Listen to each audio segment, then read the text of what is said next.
Hello, everybody. It's Marcy again from wavesofcommunication.com. If this is the first time you're watching me, welcome to another episode of Language Facilitation Q&A. I do these live Q&A sessions on Facebook every week on Thursdays at 2 p.m. Eastern Time. And on YouTube, I do a live Q&A session over there on Mondays at noon. So if you are watching me live, you are welcome to go ahead and put your question in the comments section. And I am going to get started today talking about a bunch of questions that I got back in this week. This is the week that parents are digging in and getting started. Kids are going back to school now. It's time to look at your new year and get things going. So these live Q&A sessions are a wonderful way for all parents to reach out and ask questions about your language facilitation process. And I do my best to bring my suggestions, ideas, guidance. This is what I love to do, actually. I gave up being a speech therapist and working with kids because I love this problem solving, helping parents figure out how to overcome whatever is blocking your process. Because I have found, after working with more than 100 families in my Waves of Communication parent coaching programs, that parents are better at facilitating language than even me, and I have been doing it for 30 years. Every parent I have worked with in my program is better and faster at getting their kids talking than I could have been, and certainly the therapists that they are working with are. So, hey, Gina and Satura, thank you for joining me. Let's see who else is joining me on today. Thank you so much. Send me a little comment and say hello if you're joining me now.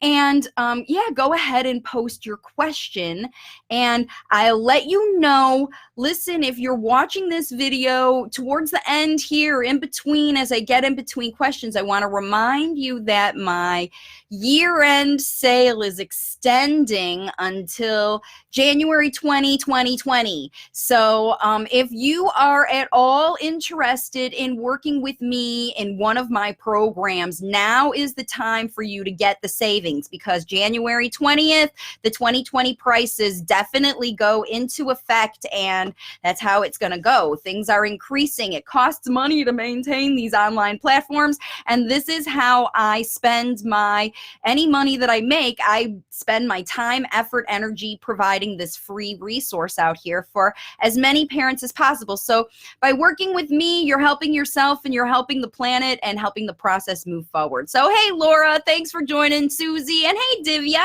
nice to see you on my live Q&A. Let's get into the questions that I have. The first question comes from VG, who I don't see here joining yet, but she's usually watching every replay or joining on. That's the other thing. If you're in one of my independent study course or one of my other courses, this is a great way, read my book, this is a great way for you to get free coaching. And VG posted a question this week that is a very common question that I get from a lot of families, because I work with families all over the world. And this question is about introducing a second spoken language with a late talking child.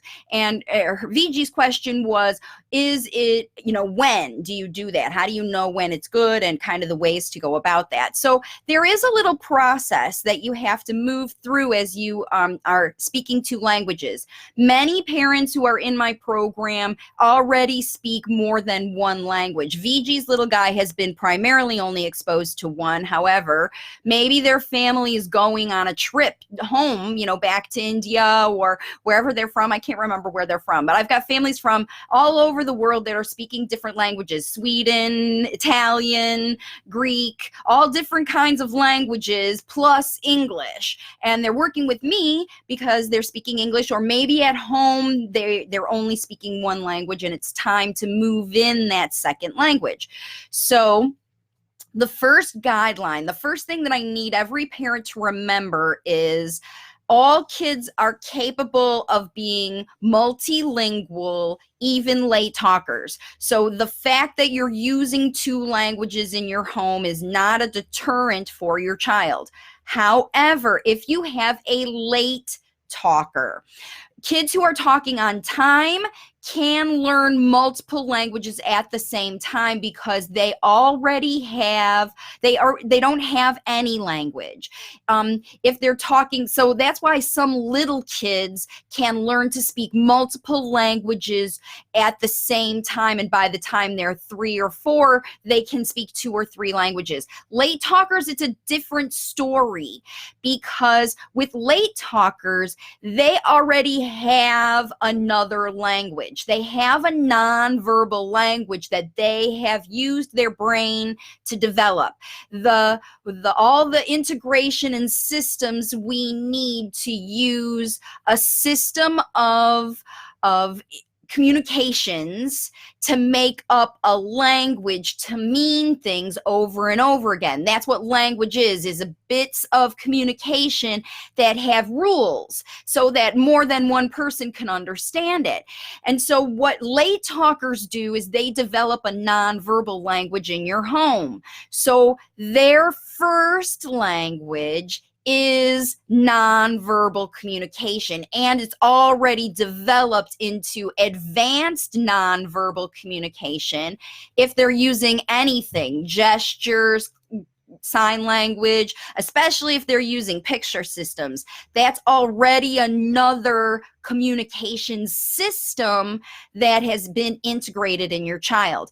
And with language facilitation, or with what I coach parents to do, is to facilitate a child's first spoken language. And so because a child's coming from another language to learning English, it's similar to how if you know English and you're speaking another language, or your first language is and you're speaking another spoken language. Language facilitation teaches your child your first spoken language for a child who's not using words to communicate as a primary communicator right now.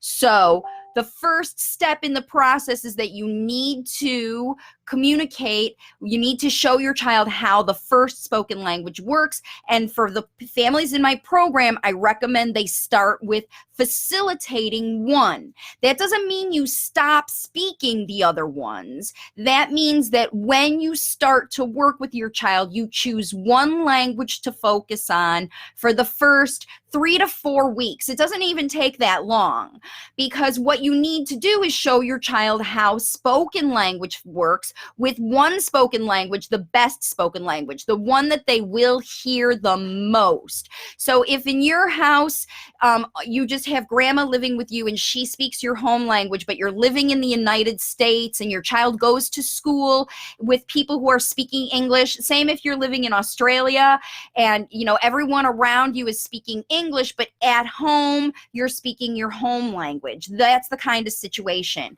Even for those families, I recommend that you speak the language that your child will hear most from other people besides you, because you need to teach your child to use communication with as many people as possible. And then you can teach them the second language or your first language or the home language more easily. And the thing is, if you are already speaking that language with your spouse or your parents or whoever else is around, your child is already being exposed to that language and they're already understanding quite a bit of it. But when we're talking about facilitating using the language as a spoken language, it's kind of like if English isn't your first language and you're here in the United States and you live in a place where people use a heavy accent, right? It's challenging to pick up a second language and use it, especially when you don't completely understand everybody around you, because it's not the same as you learned in school. It's not the words that you have memorized. This is how it is for late talkers. If they know words and they're not using them, that means that the words got in there somehow, right? They learned it from some kind of memorization, but they haven't heard and processed enough spoken language around them to hear examples of the way that they need to use language. So that's the long way of saying you always start in a multilingual household your initial language facilitation efforts with one language first, and then you can add the second language on when your child, as far as facilitating, you don't have to stop talking that language, but you should avoid asking your child or prompting your child to say words in a second language, to use that language. Until that first language, they are spontaneously using functionally. So with the first language, without prompting them, the child is able to label the objects they want, request a few things, respond to you, say some words without you pulling those words out. If you get to that stage with your child with one language, the second language will not be as good as the first one. Even if they're trying to use it, they may be memorizing things in that other language because that's how they learned the first language they learned too. You know, they're starting to listen and process those things, and they know that it exists and they know that it's around you. So don't stop speaking the second language, but it's time to introduce it then in a way that is natural after your child is already talking with some language. But if your child is still stuck in nonverbal most of the time, and they're just saying words that pop out, like they're at the pop out stage where occasionally you hear words, but there's no system to their language yet, then they're not ready to learn an additional spoken language system. Their little brains are trying to shift from being nonverbal communicators to verbal communicators. And you want to get that engagement, listening, trying to say words, all fun and nice before you start throwing in a whole nother language and vocabulary on top of it. So this idea of saying words in one language and then saying them again in another language is not a good idea with a late talking child, because you're just confusing them more. They're already trying to change their mindset from being nonverbal communicator to using spoken words. This is a very important first step before you introduce a second language. I have done a whole video about this in my YouTube channel. So if this is a situation going on in your household, please go over to YouTube on the Waves of Communication page and search for bilingual or second language, something like that. There's a few of them. Like I said, this is a common thing. So I see there's a bunch of folks joining. Hello, everybody. Hang on a second. Let me look. I have to have a drink, and I'm seeing if there's any more questions that are popping in. Laura, of course, has a question. So we're going to get to that. Oh, wait. Sorry, it's a positive thing. I just have to say it real quick. So Laura says, my daughter's speech therapist did a home visit yesterday, and she commented that my daughter has made progress a little since she saw her in the beginning of December. She is still trying to encourage us to use the PECS, which is a Pixar system, at the same time. And she was saying her concern is that my daughter is still not talking in full sentences for her age. So the next question I'm going to do after this one will tie in with your comment, Laura. So what I'm going to get into next, this is a great segue. Thanks for joining me, Laura, by the way. I want to see if there's anybody else on. Hi, folks. If you're joining, be sure to say hello. And there's Christina. Hey, Christina. It's nice to see you. Christina works with me, and she's helping me collect all of your questions. If you're joining after the replay, Christina is the one that helps me keep track of all this, because I have so many responses coming from people from everywhere. I get private messages, I get emails, I get responses on these questions, which is really exciting for me. That means that these things are getting shared. So that's my only requirement, is if I've helped you today, not really requirement, but more like a suggestion, I suppose. If I've helped you today on this video, or these strategies would help somebody that you know, please share it on your page, just on your personal page. You can share it in a group too, that would be great. But even if it helped you, the people in your world your aunts, uncles, cousins, the people who know you will know that you have this problem in your house, this problem that I'm helping you solve today. So if you share it on your page, the folks who know you will also be able to benefit. You won't even have to share it out again. You can just say, hey, watch this video on my page. This lady talked about how to help my child. So VG, I hope that you'll share this one out because that was your question first. All right, so the next question that Laura is talking about and that I also got from a gal, she's got a multitude of questions here, but I'm kind of going to go back and forth. And the first one is about, she has an ABA therapist at her house and her son is 2 years old. And I know Laura's child is 3 years old. So these are kids on the younger end of the late talking spectrum when kids are first starting to learn language at all ages. You know, the actual guidelines for children to be late talking is if they're not saying 50 words or using combinations of words before they're 2 years old. And by the time they're 3, they should be saying sentences. And so any therapist, doctor, evaluator who is working in the system that goes by those guidelines is going to see any child who's not meeting even just those 2 basic guidelines, because they'll ask you how many words does your child say and what kind of sentences are they using. And because usually those are the goals, right? So if your child's not saying very many words, the therapist will make goals for this child needs to be saying more words.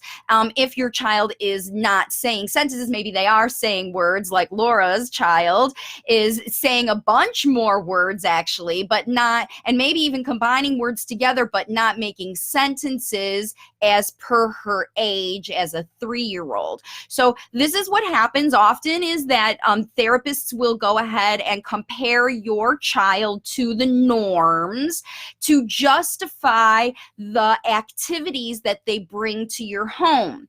And because their activities they bring to your home should be targeted toward goals that are written on your plan somewhere. So at some point somewhere, especially if your therapist doesn't see you very often, somebody has written a plan that says these specific measurable goals. All the goals from therapy, especially ABA, but they should from any therapy that is getting reimbursement from the state system or public funding, insurance, ABA, any kind of grants, those sorts of things. The therapists who work for those reimbursement systems have to have goals that they can write numbers to justify progress. You can measure 80%, 20%, 10%, 2% of something.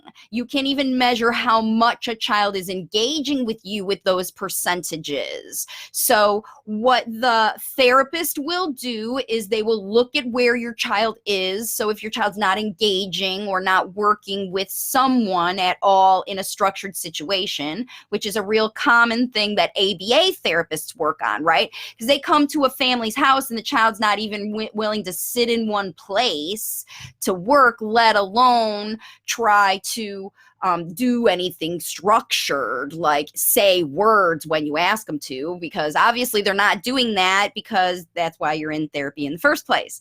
So this next question comes down to, what do you do when your therapists are pushy, they're not listening to you, and they're presenting you with things that don't match what you're trying to do in your home? The question, I'm going to read this out because it seems remarkable that this kind of situation could happen. And I know that it does because this mom sent me a note. And her name on Facebook, her last name always is Nicey. So she's changed her first name, but I know that she always looks for positive things. And she has been following my Facebook for a while. So this is for you. The first part, or one of the things that you ask about when she says, she is frustrated because she has a 2-year-old late talker who is doing all kinds of things. He's in school and he has ABA and his mom doesn't know how to help him, but he has an ABA person who comes to their home in the morning to work with him. And I'll read you what she says. She says, the ABA woman who comes here in the morning, she's talking about her home because she meets with them early in the morning. The ABA person who comes here in the mornings will take his breakfast plate away from him and hold it back until he makes some sort of sign or gesture that he wants his food. I hate that as well. Is this just me being a very anxious mom? Will he ever speak with all this help? I'm feeling hopeless and scared. And so I can see how when something like that happens in your home, it can make you feel hopeless and scared because that's not nice. It's not nice to have your breakfast taken away from you, especially after it was given to you. It's not nice to make you ask for your breakfast when that's not something that you normally do and it's breakfast time. And it's not nice for someone to come to your house and take away your food that your mom gave you and then tell your mom that this is how we do things, like this is how therapy works, because that's the only explanation I can think of for why a therapist would do that to a family. And unfortunately, it is very common for parents that I talk to. I talk to a lot of parents. Like I said, I get people reaching out to me every single day now. And telling me about the situations that they are in, that they're finding themselves being told to do in their homes. I have one mom who every single bite of food she gave to her child, she was told to make him say a noise. And this was just to get his lunch. This wasn't a treat or a gummy bear or a cookie or a snack, like you would do for a dog. It was his food. It was his actual lunch. So even meal times for this child started to turn into anxiety. And this is what happens when strangers come into your home and try to change the things that you already do by prohibiting them from happening. So what this therapist is doing is stopping a natural process of how a child gets his breakfast to introduce some sort of training mechanism into that strategy, where I can see how a parent, would be interested in have someone come to your home to show you how to do things. However, and I do that.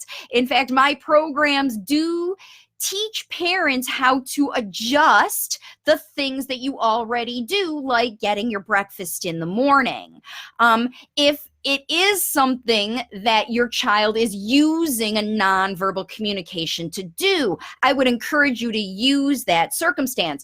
But I wouldn't encourage you ever to withhold anything. That's what's different about what language facilitation strategies encourage parents to do and what ABA strategies encourage parents to do. ABA strategies encourage parents to make every functional situation into a structured training situation. And language facilitation helps you turn everything you do, every functional communication situation, into an opportunity to demonstrate and show your child the language they need for that activity in that moment. That's the difference between the strategies. Now, when someone comes to your home, and if you've been following my page, you get it, right? You understand it. And if you've been trying it like Laura's out there and you've been doing these strategies, you get it. When you quit pressuring your kiddo to do those things that the therapist told you to do, withhold the cookies, withhold the breakfast, that stuff. When you stop doing that and follow the strategies in like the swapping the prompting challenge, modeling language, inviting your child and making it fun instead of anxiety ridden, is this person ever going to give me my breakfast? I'm hungry. I mean, it's the first most important meal of the day. And this therapist is using it as a bait, as a tool, as a bribe to get a kid to do something. And here's what's so backwards about that situation. In that moment, that child is too busy worried about, when am I going to get my breakfast? Why did this person take my breakfast? And it's getting cold and I just want to eat and I don't like how this lady's talking to me. And he has no way to communicate any of that except for with behavior. So if a child is unhappy about that situation, at first they're going to be unhappy, and then they're going to start to do other behavior that therapist is going to focus on instead. And then breakfast is just nothing more than a treat, a reinforcement, right? And that's breakfast. So that's not cool. So if it turns out that a therapist does something like this in your home, tells you to stop doing something like hugging your child. That was another one that I had a mom whose child was visibly upset, crying, shaking, and the therapist told her to stop and not hug her child because her child was using that behavior as a communication to let everybody know that he was done, and the therapist wasn't done yet. But the mom understood that the kid was done, and she went to give him a hug, and the therapist said, no, we have to push through these things to make your child want to do them. And that's so counterproductive because it's never going to make your child want to do it. You're never going to talk a child out of their feelings. You can maybe distract them away from those feelings, but the next time that opportunity shows up again for them to feel that anxiety, it's going to come right back because they don't know how to deal with it. So once again, the first thing you need to do is, if the therapist who's coming to your home is the one who's controlling your plan, like the speech therapist, like Laura, right? You need to go ahead and be strong enough to tell that person that you do not want to use PECs, that you do not plan to use PECs, that you are interested only in using spoken language strategies.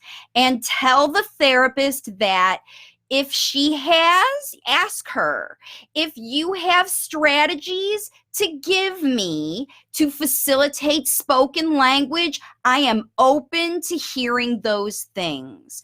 But at this stage, considering what I have personally seen and done with my child using these strategies, and you can show her the swapping the prompting video, and you can tell her also video your child too of before and after, because this is always speaks volumes to these therapists, right?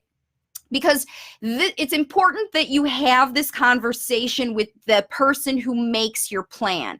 So in Nicey's situation, the woman who's coming to her home to work with her child may or may not be, because in ABA, it may be the therapist that's coming to the home and it is a BCBA or a behavior analyst, the head person who writes the plan. It's not even the person who is seeing the child and seeing your home. They are relying on the report of their trained whatever therapist, the one that works under them, the one who works with the plan. And that therapist must have to do the same kind of activity with repetition in order to get whatever. So if that's the case, and it is someone else who's working with your child, in the moment when you want to hug your child, give them their breakfast, console them, or stop whatever you see is happening. If the therapist is triggering anxiety in your child and you are observing that, okay? So first of all, you should never be out of the room when your therapist is working with your child. If your child won't work and do what the therapist wants without you in the room, You don't want that to be happening. And the whole point of that therapist being in your house is to work with your child in functional situations, not a clinic. They can set up a clinic room at a place up the street in their office. If they just have therapists come to your home and the therapist is taking your child to a bedroom or wherever out of the place, and your child won't work with that person with you there, that's where the problem is, okay? It starts there.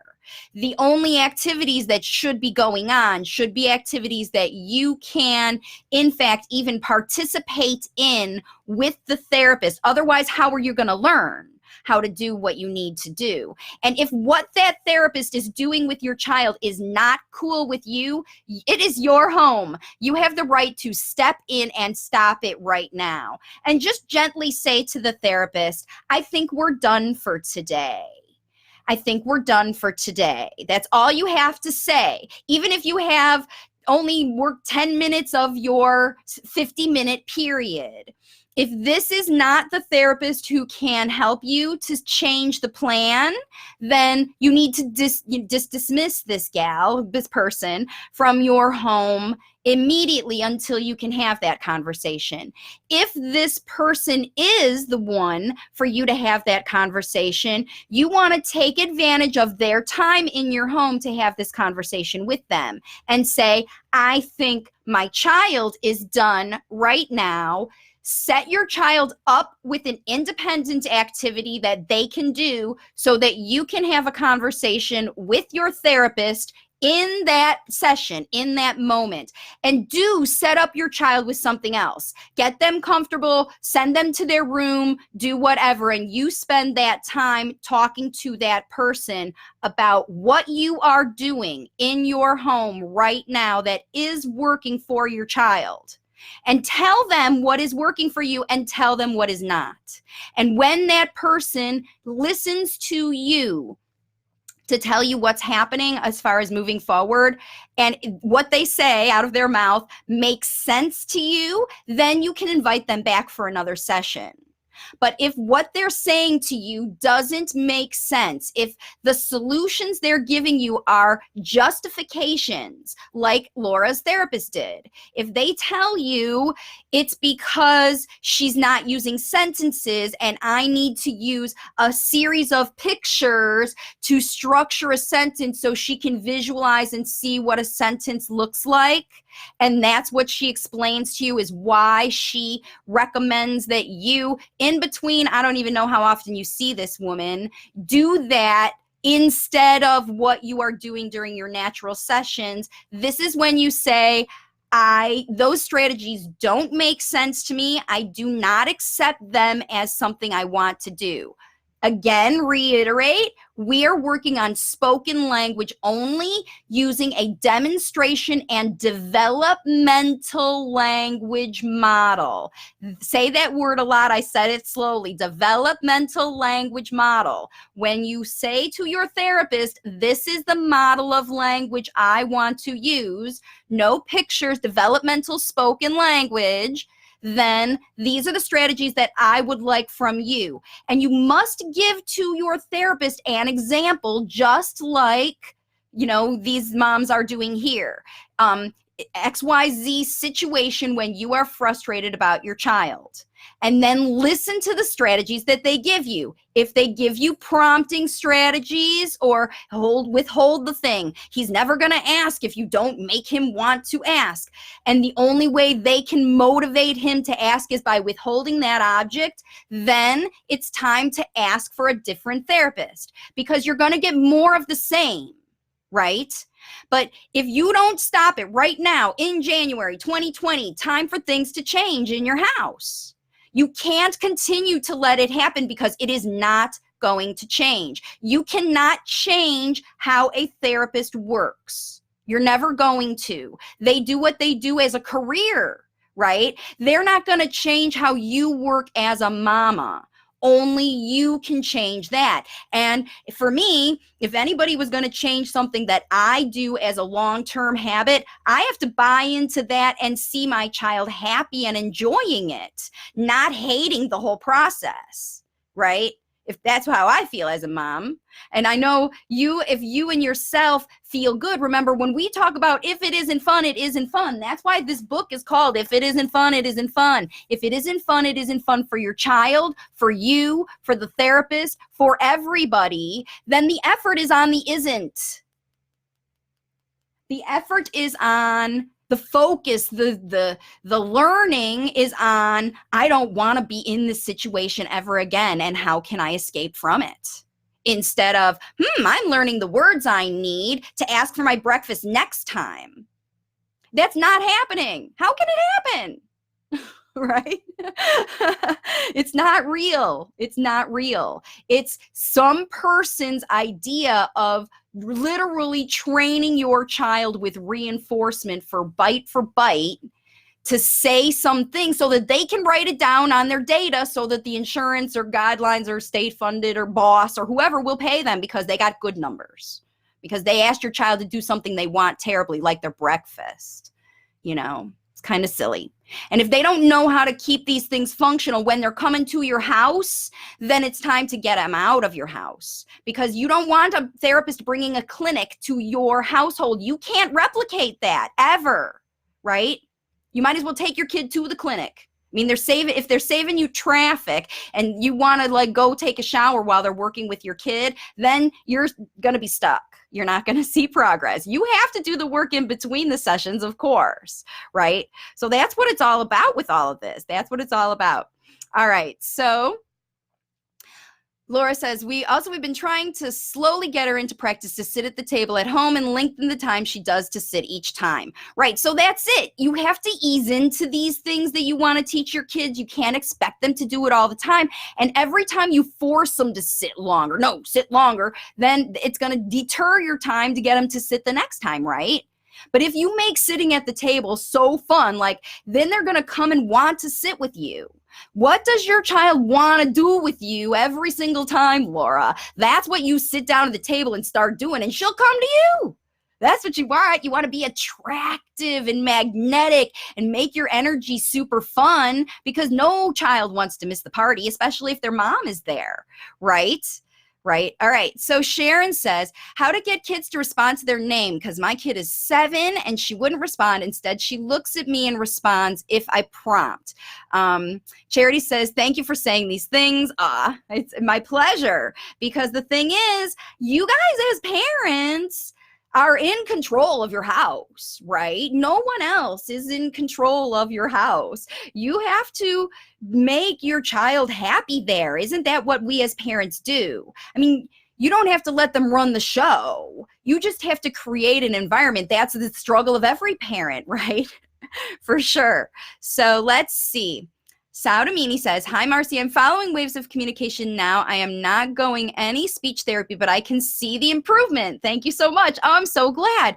My son is 10 years old, going to school. I'm sitting with him in school. When his friends start to communicate with him, he wants to communicate, but he doesn't know how to communicate. He starts babbling. I don't know how to help him. Please help me. Okay, let's see. All right. So, and Marm says, hi, there's my first time here. Cheers. Oh, so hi, Marima. Thank you for joining me. Everybody new. I see all the nice likes and loves. Thank you so much for helping me join this video. I love it when I get a big crowd like this, because I know that these are the most common questions that I get. So this whole deal about what to do when my therapists aren't working with me, and, and a lot of people worry, what if I give up my therapist and I don't have anybody to work with my child? Saudamini is a person who's classic, whether she doesn't have a therapist she likes, or doesn't have a therapist at all, or doesn't have resources to get therapy. Now you can understand how following waves of communication and these language facilitation strategies, you can help your child yourself. You can make big improvement with these strategies. Now, if you want to work with me, my nose is itching, so somebody must be thinking about me. If you want to work with me, this is the time. If you've been following me for a while and like you're stuck, you're trying to do whatever, you want to get the course, the 20th of January, all the rates are going up. So this is the time to book your call. You don't have to schedule it. You know, it doesn't have to be scheduled because people can schedule out a few days, but it must be booked by January 20th, your strategy session with me. If you want to save $1,000 on the lifetime program, it's going up to $4,000 from $3,000. It's going up a big jump because it's already been too cheap. People get to work with me their whole entire life with their kiddos, twice a week, forever. And you get a lifetime plan, you get ongoing strategies, you get all of this going on. And I need to make it the price for it as valuable as the work that people are getting. It literally is replacing speech therapy for lots of people. Now is the time to get in. It's only $3,000 for lifetime work if you book before the 20th. It's insane how cheap it is. All right, so the next thing that I want to talk about is a common answer. So I've got one here with the older kids who are not responding. So there is Sharon, who has a 7-year-old who's not responding to her name except when she's prompted, and the 10-year-olds too. That's kind of what happens at first. Saudomini can understand this.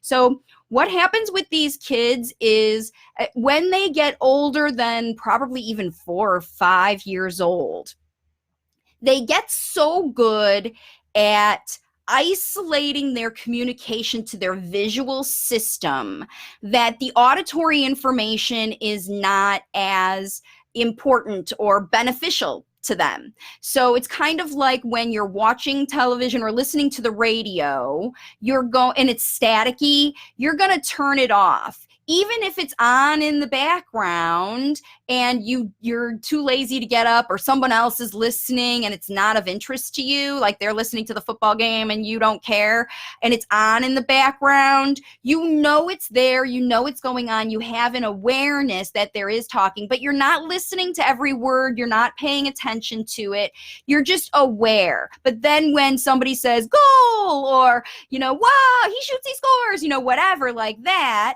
even if you're not a super fan, if you know anything about the sport, you'll look at the TV because it was some exciting thing that was happening. Even if you're focused on knitting or cooking or doing something else and the football game's on in the other room and you hear the other people talking about it or doing whatever, you're not going to be focused, but you're aware that it's there. And this is where the older kids find their auditory attention. This is the space that they're hearing, but it's not getting in there. So then if a child is very heavily relying on his visual system to communicate, then the auditory information is only going to hit awareness level when it is super familiar, super loud, or accompanied by a physical touch. So like you said, when you touch his arm, he'll look at you, whatever, when you say the name, but you could say it 100 times and it's just not there. And it's almost like an energetic, non-visual blockage to the information that's happening inside the brain because the child's visual attention is on whatever they're doing and they're 100% focused on that, and otherwise it's just background noise. How to work through that situation is a step-by-step process that every family in my Waves of Communication program has to learn. It's what I call reach and teach. To change your child from being primarily a visual learner and visual communicator. They don't auditorily process whatever. Maybe they didn't, and it happens for a million different reasons. It's not just auditory processing. It could be that they didn't hear at first because of ear fluid, and they got out of the habit of listening because they couldn't hear. It could be because their auditory processing is slower. It could be because they were distracted by other physical illnesses and too busy focusing on on pain. It happens when anxiety comes into play. So if the child is focused on anxiety, they're not going to be focusing on anything that anybody is saying. They're too busy focused on their deep, deep feelings. How can I be comfortable and get what I want in the world before they're interested in using speech for either listening for information or sharing information. They'll always use a nonverbal way to communicate that stuff, visual, with gestures, body language, dragging you places. That's why so many therapists use visual systems to help kids make a transition into verbal speech.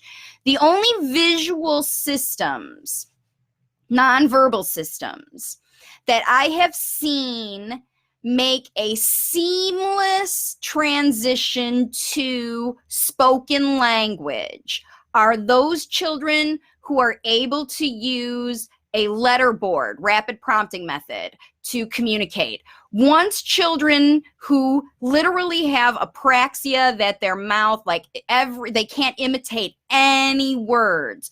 And a lot of families use this nonverbal communication system called rapid prompting method or letter boards or spelling ways or whatever, where the kids are able to do, or they're keyboarding or writing these things, and you know that they are producing these sentences spontaneously.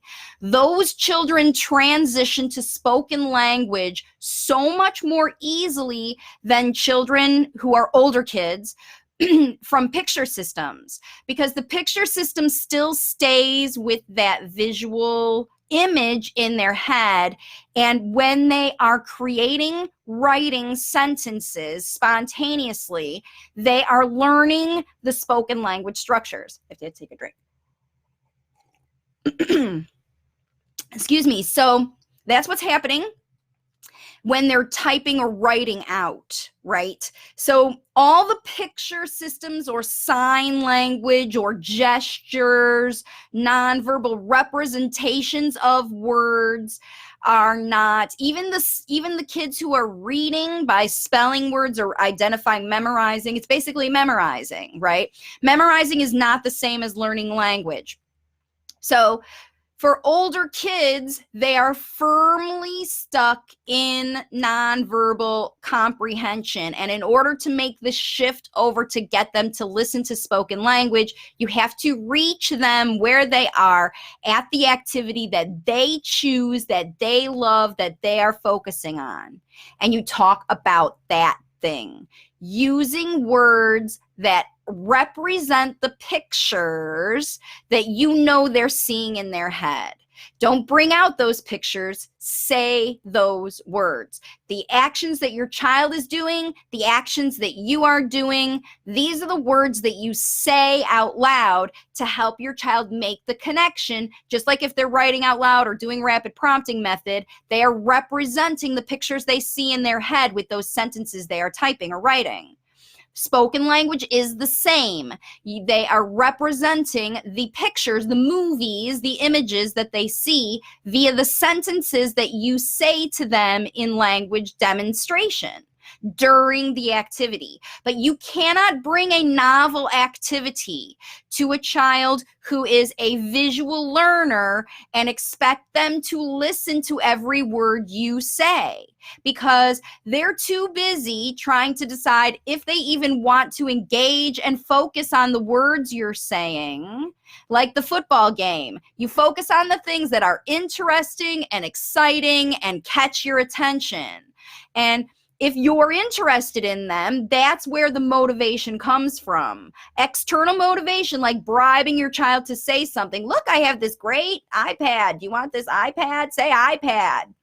The kids focus on the iPad. They're just going to do whatever. If you had said stand on your head and you can get the iPad, they would have done that too, right? It's not about learning language. It's about getting the reward. So natural spoken language in a child who is firmly set, 6, 7, 8, 9, 10 years old, firmly set in nonverbal communication. Your kids are communicating with you every day, all day. They're just not using words. What you're missing if you're not taking every single one of those opportunities possible and showing your child what the language is they need for that action, then you're missing it. So you can't train your child to respond to your name until you train your child to listen to language. That's the long answer to that question that everybody's asking, is why isn't my child responding? Because they're not listening. They hear you, but they're not listening. You must train listening first before you can train reading or talking. So that's the other thing. And those kids that use the rapid prompting method, those are kids that have motor issues. Those are kids who have trouble talking because there's motor issues that otherwise are in their body. They have limb apraxia. They have other kinds of things, structural things in their head. They're not just talking issues. These are kids who it's really evident that they have other kinds of physiological motor disturbances that are stopping their mouth from moving.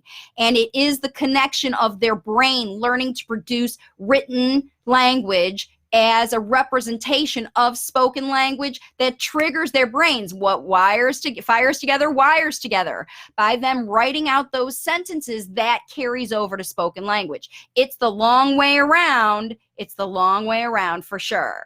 But that is the only nonverbal communication system that works as a system itself that converts seamlessly to spoken language, and fast too. So if your kiddo is really skilled at using RPM or letter boards and they're already spelling out sentences, then I highly recommend you join my program, because Marianne got her kiddo talking in 6 months. And because he already had so much language inside that once it clicked with him, like, oh, my mouth can say these things that I'm writing. Now he never shuts up. He talks all the time. He says whatever he wants to say. It's not structured anything.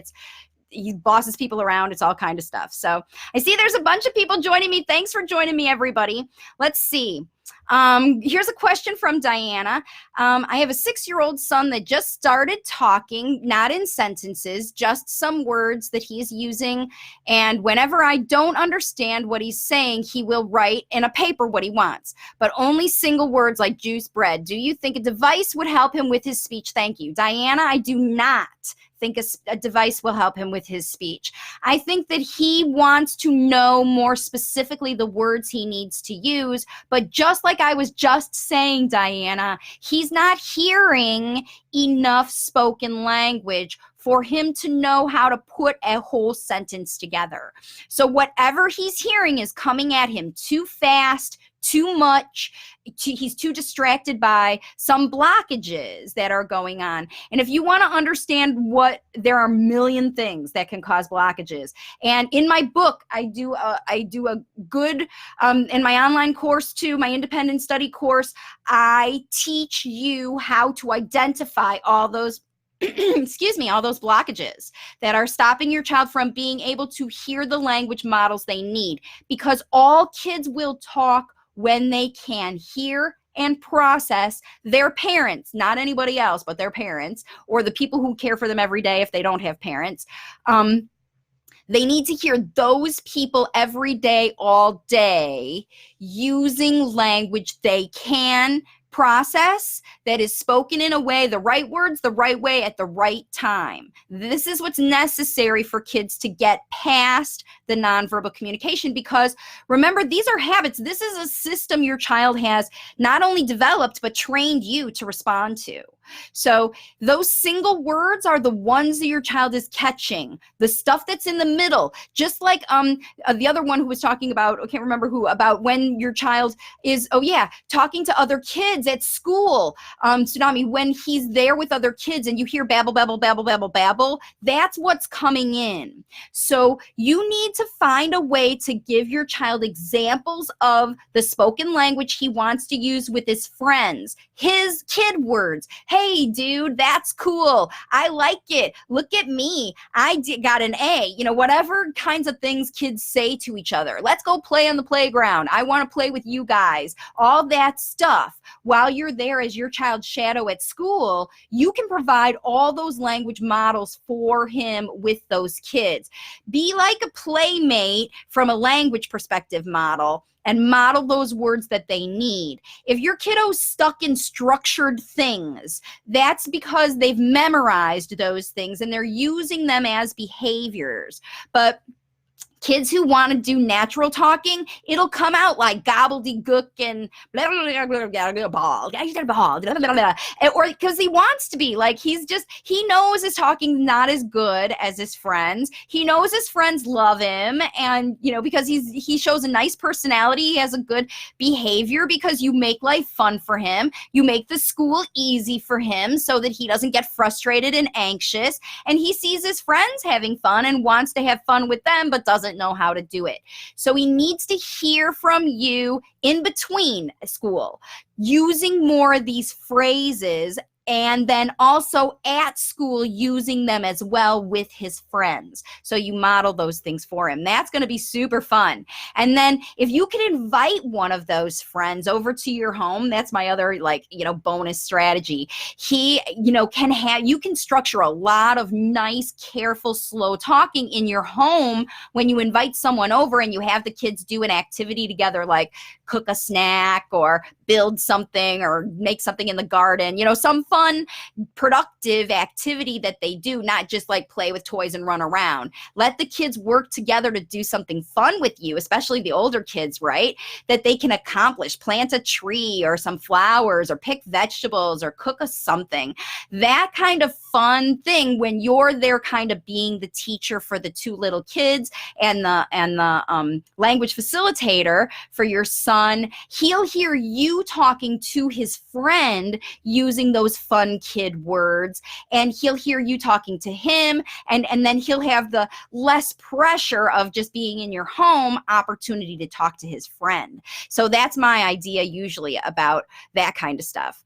All right, so yeah, if your child is already writing words to let you know what they want, and they want to say those things, Diana, you're going to have to model the right way to ask your child, for your child to ask for things. Whenever they want something, that's the golden egg. That's what I tell every parent. When your child comes to you wanting something from you, then you know exactly what to model for them. You don't have to read their mind at all. They're demonstrating it. They're showing you. And when they show you that things, you use, oh, I understand. You want a thing. And if you don't understand your child, you have to tell them that you don't understand. And when he writes a sentence on a page or a word on a page, then you have to expand that word into the phrase that is the request so that he hears that phrase over and over again. Because if he just writes it on the thing and shows you juice and you go,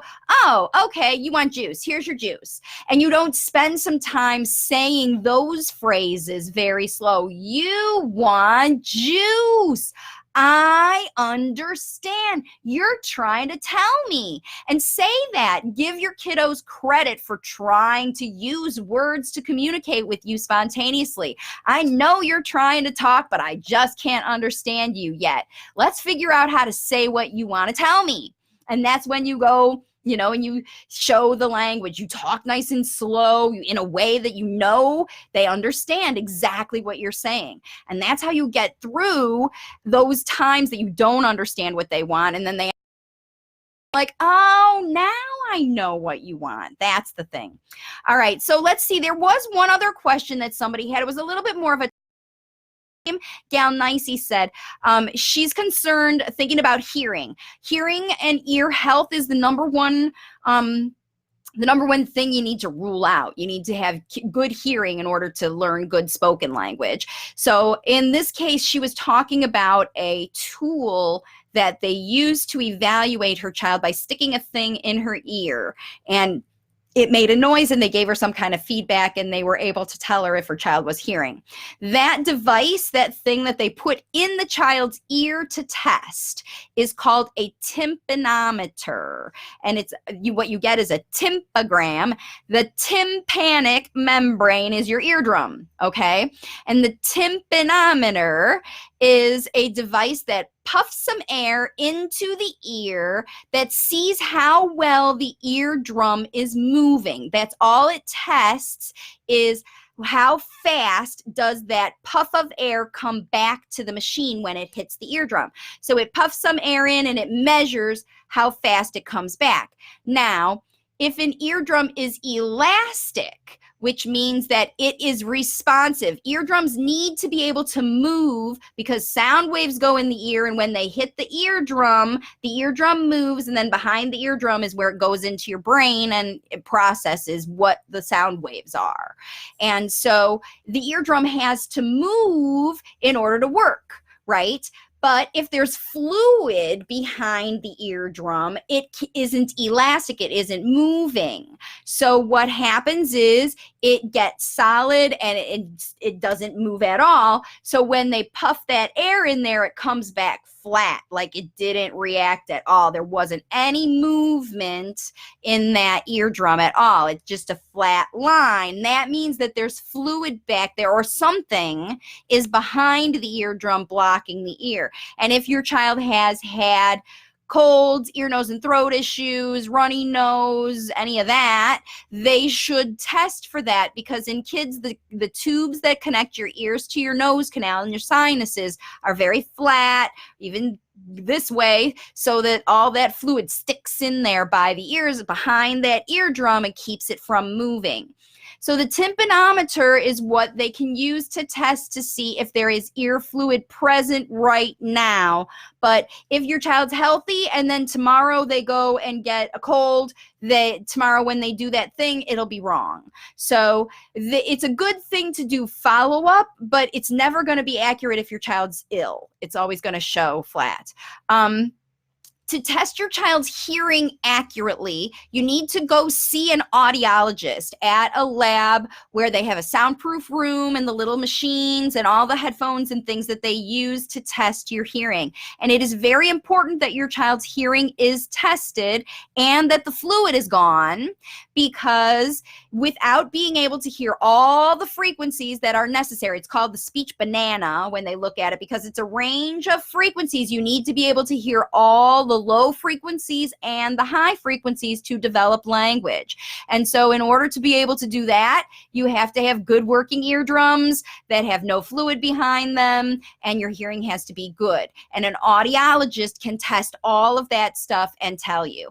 If you haven't had, if your child is late talking and maybe you had a hearing screening at birth, that's the one they do, that they put the whole deal on. They test kids' hearing, and that turned out okay, and you still have a late talker and there's nothing else going on. Like you don't know any other issues, but maybe you do have a lot of ear, nose, and throat issues. Hearing could be the cause of your child's late talking. It's the #1 cause, ear-related issues, of late talking children. And 1 in 8 kids has it.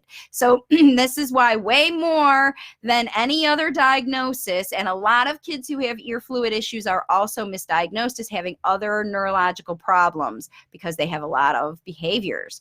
So there you go. Diana says, thank you for your advice. Sharon says, thank you, Marcy. Oleana, hi. Oleana, there's Deborah. Hi, Deborah. Thanks for joining me, everybody, on this live Q&A. It's a long session today because I just got a pile of questions. I hardly got any questions over the holidays because everybody was having fun playing with their kids, doing language facilitation, and now I am getting all the questions from everybody. So that was the next question. There's one more I want to get to here. Let's see.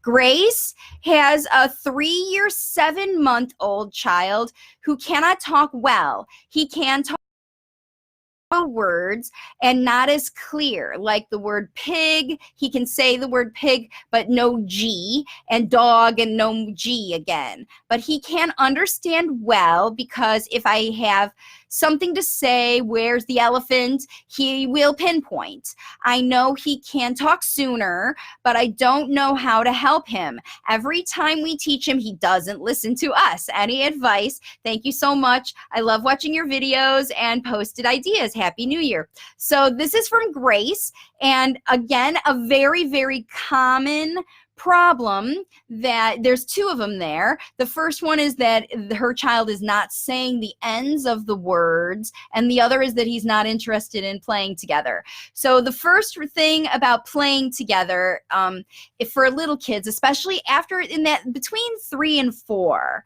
kids get very, very they that's when anxiety kicks in. Like, they are aware of how they feel, and they also have the physical ability to control their environment. So while little babies will tolerate when parents do things like dress them up in clothes they don't want to be in, and they might cry, but parents can soothe and calm them down, toddlers, when they get to be 3, 4, 5 years old, if they can get out of a situation by using some behavior, they are gonna do it. So, and anytime you have a child who's 3+ years old and they don't want to do the things, start by giving up those things and looking for alternatives to teach whatever you're trying to teach. Because trying to power through those things with a toddler is a losing battle. The toddler's always going to win, and you're always going to find yourself in frustration and picking up a crying child from the floor. Because the harder you push, the harder they'll pull out the behavior, and no parent wants to go there. So the answer to that question is, if it isn't fun, it isn't fun. Every strategy used should be easy, happy, safe, and fun. And if you're looking for ways to do pretty much whatever you're trying to teach your child, you can find a video on my YouTube channel. There's how to play with toys, pretend play, working with grandparents, bilingual situations. There are 200+ videos, probably close to 250 now, over there on YouTube, where you can find videos for just about every topic with step-by-step strategies in most of them to get through some of these situations. But you're also welcome to post your question here, and I can give you some basic strategies and guide you to those videos. That's a great way to use these live Q&As. So the next question, the next part of that is about, what about kids who are saying words, but they're leaving off parts of words, or the words are not clear? This is very common. Another mom had the same question related to the history of ear fluid, right? Whenever a child has a lot of history where they're not hearing well, that will put their speech clarity behind.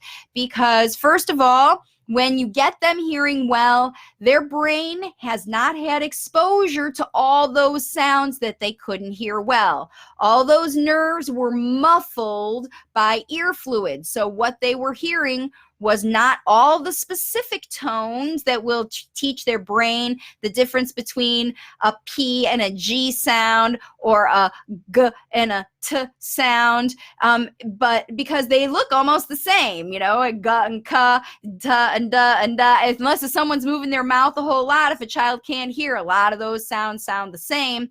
And the last sound in words is the quietest one produced. So they might have heard pe, da, go, instead of pig, dog, goat, because those other words, those other sounds at the end of the word were very quiet.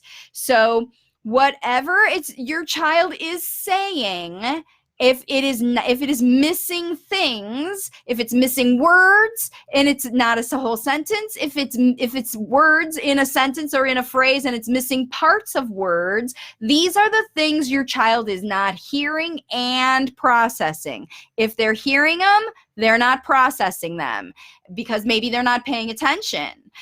If they're hearing them, then they're not processing them because they're in the habit of saying these words the wrong way. The way you teach a child to improve their spoken language clarity is, first of all, the child has to be old enough to be aware to discern when they are saying words correctly or incorrectly. And that can be a challenge, especially with little kids. So working on speech clarity, individual words and individual sounds is not functional for parents. It doesn't stick. It does kind of what we talked about earlier, where the ABA is stopping already good language modeling from going on, because you're stopping the process of the naturally spoken words to model or prompt or say it again or do something like that. The way we get good speech output is by hearing good speech input over and over, a lot of it. And if your child is in a firm habit of using a phonological process that is inaccurate, like maybe they are 6 or 7 or 8 years old and they are still leaving off all those final consonants, then you must get your child on board as a 6 or 7 or 8-year-old, recording their own speech, gauging it, fixing it, listening to speech that sounds accurate compared to the speech that they are producing, and they need to listen to what they are saying and make it match what the good speech model is. Unless your child can do that consciously, you can give up trying to fix their articulation. That memorized speech stuff happens quick. If a speech therapist can fix a child's articulation, they can fix it in a week because the child's not that broken. It's the older kids that are stuck in these phonological processes that need more long-term, and in those kids, they must take advantage. They must do it themselves. It's like adults, you know.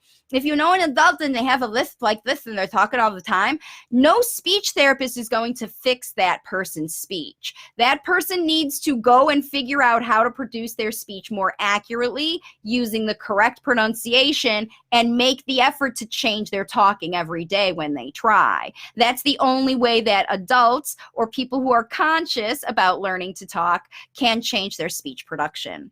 All right, so that is the answer to that question. And I think, so there's Deborah saying hi, Melinda Maguzman. Hi, Melinda. Thanks for joining. Thanks for saying hello. It's my pleasure. Shafak, hello, Shafak from UK, also is a speech and language therapist helping people.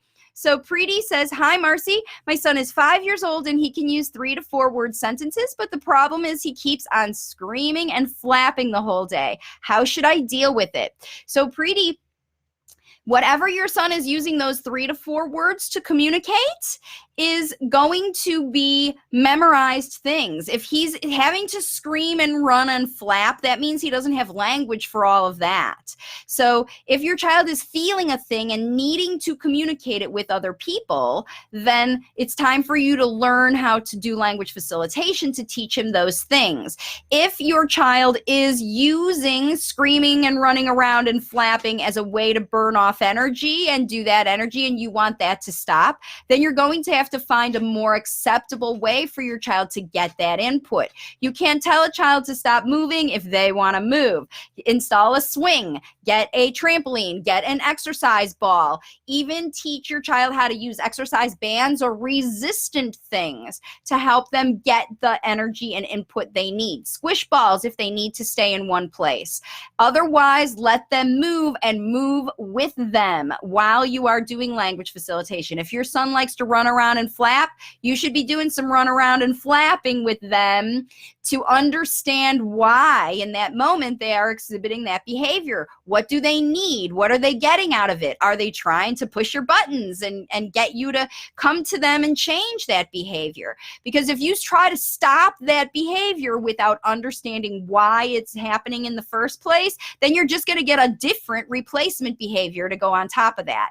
The most important thing with language facilitation is understanding the reason behind your child's nonverbal communication. What is the message that you could translate out with a simple sentence? You are very excited now. You can't wait to go to the new place we're going, or whatever is related to this behavior. When you provide that model of the real language for your child. Now, again, just like we talked about, your child must be listening and you must be speaking slowly and carefully enough to your child when they're paying attention to you. Otherwise, you're talking to the wind and they're not going to be And that's what's very important about language facilitation. You have to facilitate the listening first, and then developmental language comes naturally. If your child is stuck with their expression in any level of the process, that's how you know this is where we're blocking. This is where the process is blocking.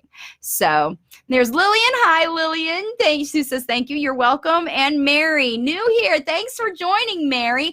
For all of you who've joined me late, I've been on here for now over an hour, and I need to keep this video short because I've got to get it up over on YouTube and all of that stuff too. And I will be on again on Monday. So if you're watching the replay, or if you join me late, when this is finished live, it'll process, so you'll be able to come in and watch. This was an amazing session. Thank you to all the parents who gave me wonderful questions. I do these Q&As every week, like I said, Thursdays on Facebook and Mondays on YouTube. Waves of Communication on YouTube. Until the 20th, you can get my services at the 2019 rates, so you definitely want to head to my website, wavesofcommunication.com. In the description of this video are all the links to everything. My book is available on Amazon and Audible in paperback, Kindle, and on Audible book. I said I read it out loud for everybody. This is the cheapest way to get the whole step-by-step process. Overcome the blockages in your child. Find out how to make it fun in your house. If your child doesn't want to work with you, you need this book. If your child is saying parts of words that you can't understand, you need this book. If your therapist is doing stuff that you don't agree with, you need this book, because this book will show you how to teach your child to talk faster than speech therapy. The step-by-step process to move through all of this is here.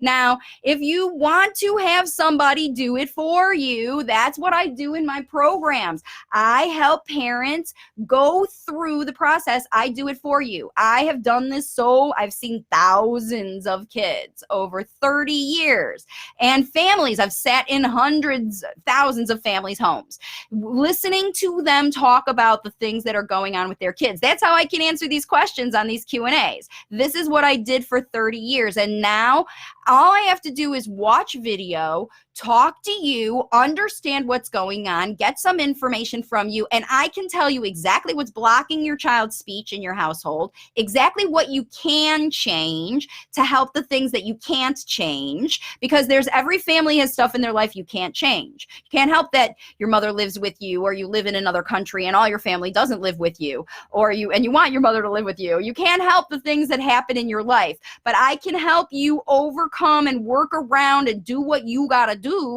to help your child learn how to use natural talking. And the good news is it happens during the fun activities, but it also happens when you're not fun. I'll give you a quick example before I go. One of the moms in my program has a 13-year-old teenage girl, and she had chicken pox for the first time over the holidays. And she got some amazing language facilitation done with her daughter, dealing with the issues of having chickenpox as an adolescent girl, putting on the lotion, dealing with the itching, the fever, all that stuff. These issues and talking through these problems they have, that's what's helping these teenage kids learn how to use natural spoken language when they never were verbal before. This little girl was firmly set in a picture communication system. She had 3 different devices. She's got it on her cell phone, all this stuff, and she's bagging it to start talking and telling people what she wants and what she likes and what she doesn't like. And her mom used this situation of recovering from chickenpox to help her daughter learn to communicate when she's not feeling well. So now in the future, all the things that can happen to adolescent age girls, right, can be talked about and understood and gone through together like a mom needs to do with her kids. So that's what's amazing about language facilitation. It just really gives you the things. So thanks for joining everybody today. I'm going to get out of here now, but I will see you all next week on my next live video. Have a great weekend and get out there and do some language facilitation. I'll see you soon.